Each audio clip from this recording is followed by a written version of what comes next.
The shortest distance from the shore to waters deep enough for large ships to anchor is 3 kilometers. At a speed of 3 knots, a landing craft could complete one round trip in about an hour. The largest landing operation was launched by the greatest empire in history.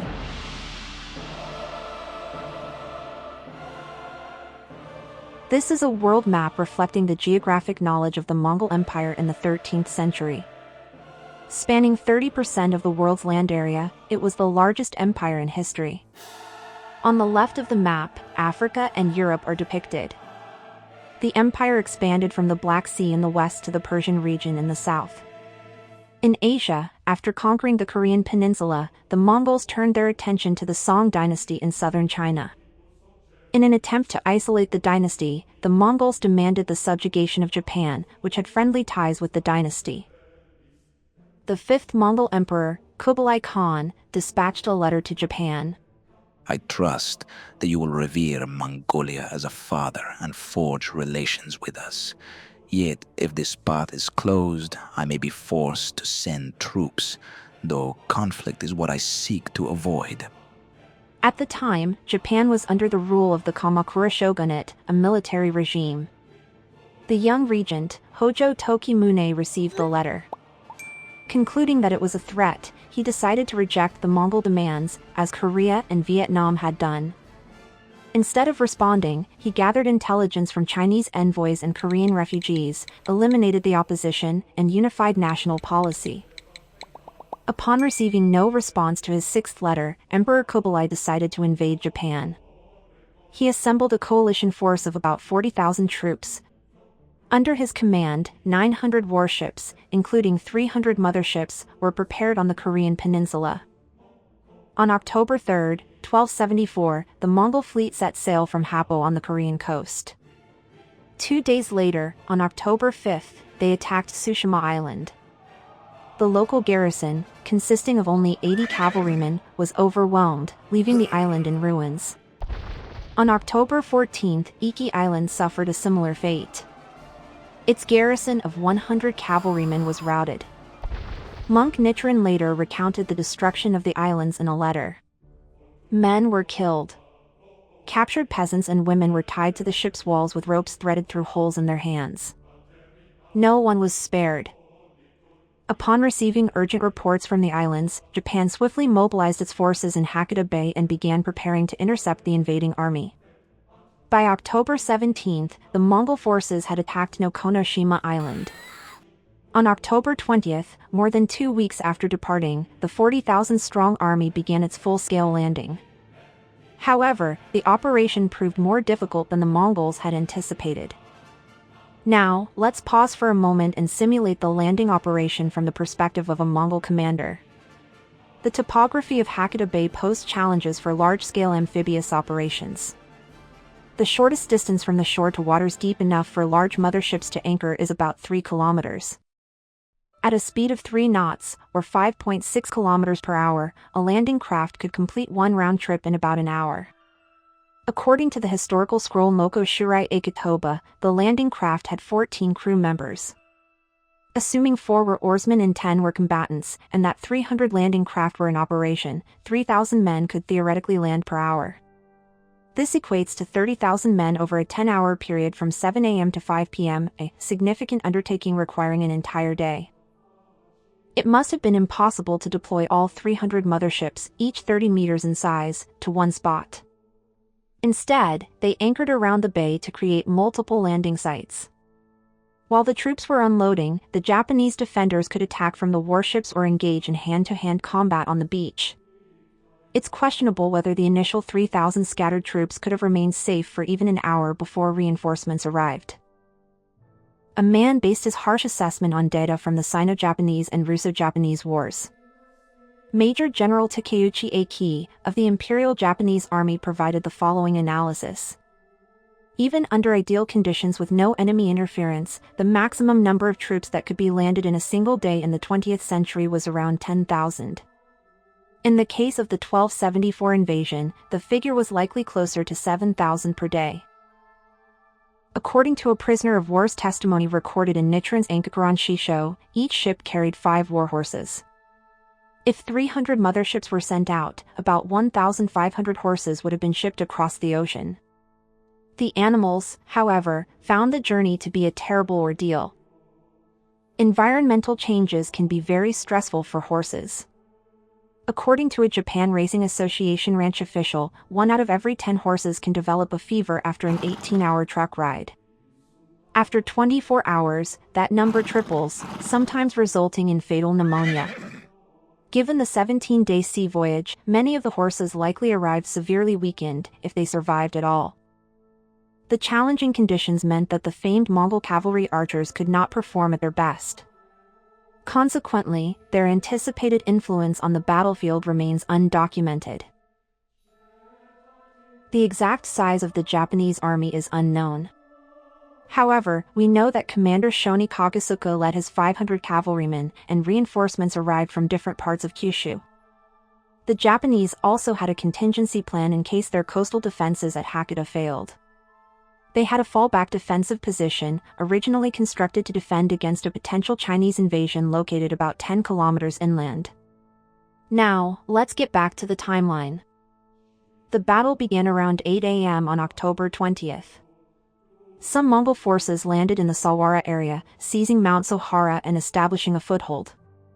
Battles erupted at several locations, including Mainohama Beach, Momochihara Field, Torakaigata Tidal Flat, and Akasaka Hill. The Japanese fought back fiercely and even temporarily pushed the Mongols back in some areas. However, as more Mongol reinforcements arrived, the growing numerical disparity began to shift the battle's momentum. By nightfall, both sides had withdrawn from the battlefield.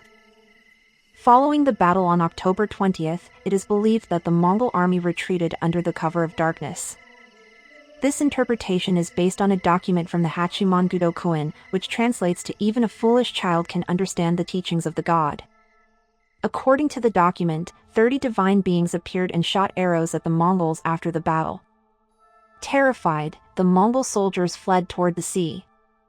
By the next morning, the Mongols had vanished. Naturally, no such divine figures are recorded in Mongolian sources. General Takeuchi noted that the Mongols' retreat that day was difficult to explain. Based on his military experience, he has estimated that the Mongols could have landed no more than 7,000 men per day. From a tactical standpoint, he argued that it would have been illogical to order a retreat while the army was only halfway ashore. Taking these factors into account, Professor Hideo Hattori argues that the fighting may have been far more extensive than previously thought. He bases this argument on the record of a battle near Dazaifu on October 24th in the Kanto Hojo Shuden. The professor speculates that, rather than retreating on the night of the 20th, the Mongols continued to fight and pushed into Mizuki's fallback defensive position. Nevertheless, by November 27th, the Mongols had withdrawn to the Korean peninsula. According to the history of Yuan, the Mongols were victorious in combat against the Japanese. However, they were unable to link up with their allies and ran out of arrows. Therefore, they looted the area around the battlefield and returned home. The outcome of the battle was probably not what they had expected. The Korean Chronicle History of Koryo records the proceedings of a military council held after the battle. A Korean officer argued in favor of continuing the campaign. But the Supreme Commander responded, according to the art of war, when a small force offers fierce resistance against a larger enemy, it only ends in capture. It is not a wise plan to fight a growing enemy with an exhausted army. This response suggests that the Mongol leadership recognized the unfavorable nature of their position. This chronicle also notes that a deputy commander had been wounded by an arrow. The concerns raised during the meeting ultimately influenced the army's decision. The Mongols lost 13,500 men in this conflict, which was more than 30% of their forces. According to Korean historical records, most of the soldiers either died from battle injuries or drowned while retreating in a nighttime storm. In contrast, the exact number of Japanese casualties is unknown. It is said that over 1,000 warriors died and many were captured, including 200 children gifted to Kublai's daughter. The samurai were frustrated by the lack of territory or rewards resulting from the defensive battle. Their leader, Hojo Tokimune, announced a retaliatory expedition against the Mongols and promised them land. Meanwhile, he began preparing for the next invasion by ordering the construction of a massive stone wall along Hakata Bay to strengthen the area's defenses. The ethnic warriors. News of this battle even reached as far as Europe. Marco Polo's biography describes samurai and Mongol soldiers attempting to rob enemy ships. For European painters, imagining the appearance of Mongol soldiers and samurai, as well as grasping their distinct cultures and combat strategies, would have been difficult. Yet, this profound sense of unfamiliarity was not limited to Europeans. The warriors themselves must have experienced the very same disorientation when confronting an enemy whose ways were utterly foreign. So, what kind of warriors were they, exactly? Mongol soldiers wore iron helmets and armor made of layered cloth reinforced with leather and iron plates. Their army was a multi-ethnic force composed of Mongols, Han Chinese, Manchurians, and Koreans, all brought together under a single chain of command. Since they lacked a common language, they relied on gongs instead of spoken commands. At each signal, their formations shifted swiftly and precisely, demonstrating a high level of coordination. With the support of these diverse units, even soldiers with limited individual combat skills could break through the samurai lines. Underwater archaeological surveys have unearthed stone bullets. It is believed that the motherships were brought with stone throwers similar to those used during the siege of Baghdad. These stone throwers could launch 90-kilogram stones, or even dead bodies, up to 400 meters. The Mongols also deployed unfamiliar weapons, one of which was the tetsuho, or grenade. These ceramic capsules were filled with gunpowder and shards of metal or pottery. As they retreated, they set the grenades behind them, unleashing blinding flashes and deafening blasts that plunged the battlefield into chaos. The Mongols also encountered an unexpected enemy, the samurai. The samurai's armor was unlike anything the Mongols had ever seen. Designed like a shield fused to the body, it provided excellent protection against arrows. These warriors belonged to a rare combat unit in military history, heavily armored mounted archer. They sacrificed horse speed and shooting range for defense. Their horses were slower than the Mongols, and their arrows could not hit as far as typical archers. Even so, they remained mobile as horsemen and capable of ranged attacks. Their appearance was not the only unusual aspect of their fighting style. Traditional samurai battles began with a formal declaration. A leader would shout his name, lineage, and right to fight. As part of the ritual, they also hurled insults at the enemy. The opposing side made the same claims. Then, the sound of a kabaraya, a special arrow with an integrated whistle, signaled the start of combat. Officers engaged in one-on-one duels. These duels followed unspoken rules. For example, one could not target the enemy's horse.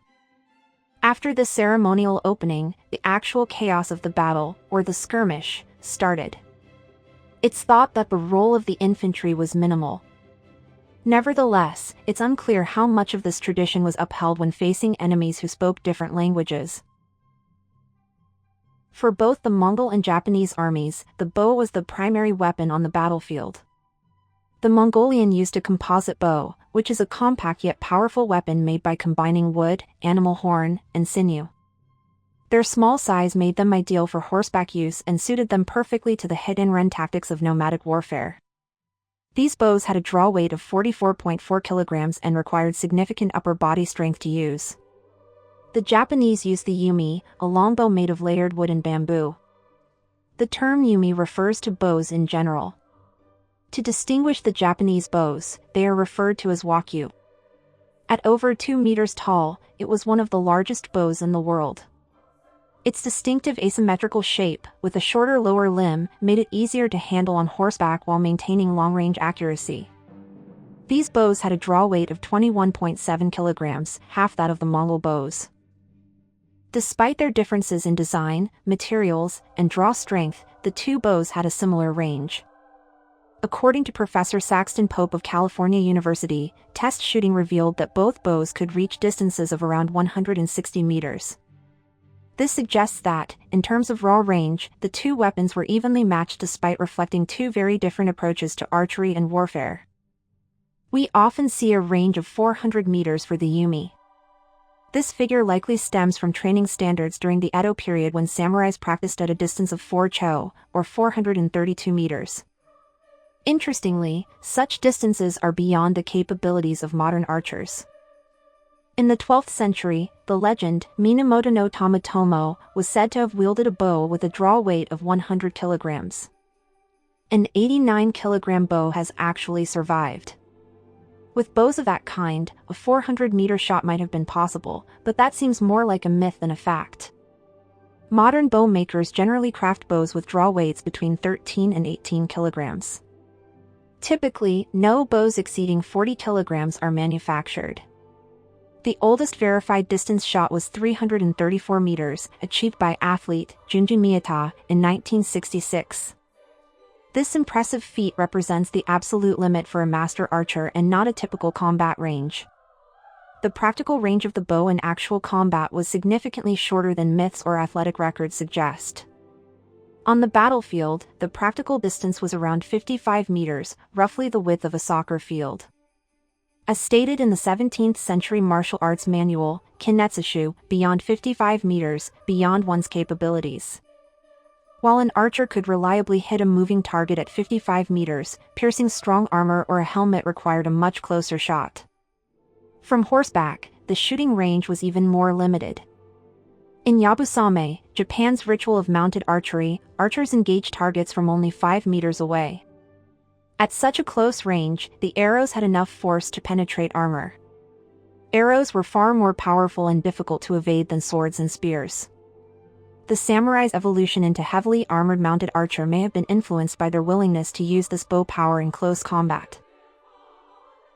After the Mongol invasions, the Japanese samurai began to recognize the importance of group tactics. 300 years later, during the Sengoku period, Japanese warfare had shifted completely. Mass formations and coordinated strategies became the new standard.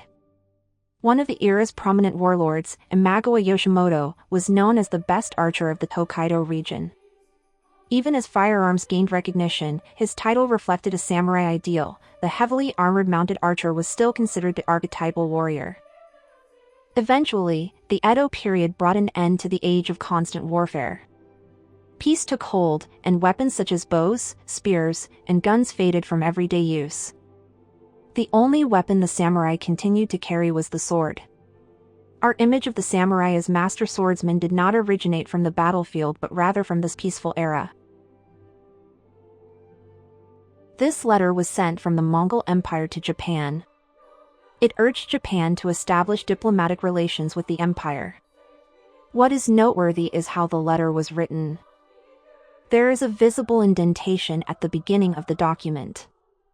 The lines are indented one level higher when referring to the Mongol Empire and one level lower when referring to Japan. This formatting suggests that the Mongols regarded Japan as subordinate, or at least hoped to imply as much. The letter concludes with a threatening statement implying that if Japan did not comply, the Mongols would not hesitate to use military force. The letter also contains a curious detail. Each time Japan is mentioned, the line is intentionally broken so that the name appears at the head of the new line, suggesting diplomatic respect. The final sentence includes the word fusen, which was reserved for letters addressed to close friends. Using such a word when addressing the ruler of another country was rare. Compared to the harsher language the empire often used in its correspondence, the threats in the letter were relatively mild. The subtle diplomatic gesture implying "you are special" did not resonate with Japan. After receiving the letter, the Japanese royal court was unable to respond even after consultations. Ultimately, the matter was left to the shogunate, an unusual move as diplomacy was traditionally the court's exclusive domain. Regent Hojo Tokimune, who was only 18 years old, chose to ignore all letters. In an even more drastic act, he ordered the execution of the Mongol envoys after the first invasion. These were extraordinary diplomatic decisions. Although Japan began preparing for open war, it paled in comparison to the Mongol Empire in terms of strength and experience. Yet, Japan achieved what can be called a miracle. Tokimune played a key role in this outcome. To maintain control, the diverse Mongol Empire promoted talent regardless of origin. Those who obeyed were given opportunities, while those who defied the empire were shown no mercy. Kublai Khan was no exception. Enraged by the withdrawal from Japan, he assembled an invasion force more than 3 times larger than the first. The looming annihilation of Japan, the emperor's encounter with Marco Polo, a storm remembered in records.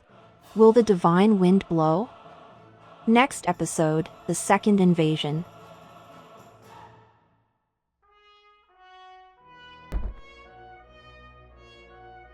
Help motivate us to make more videos by liking and subscribing.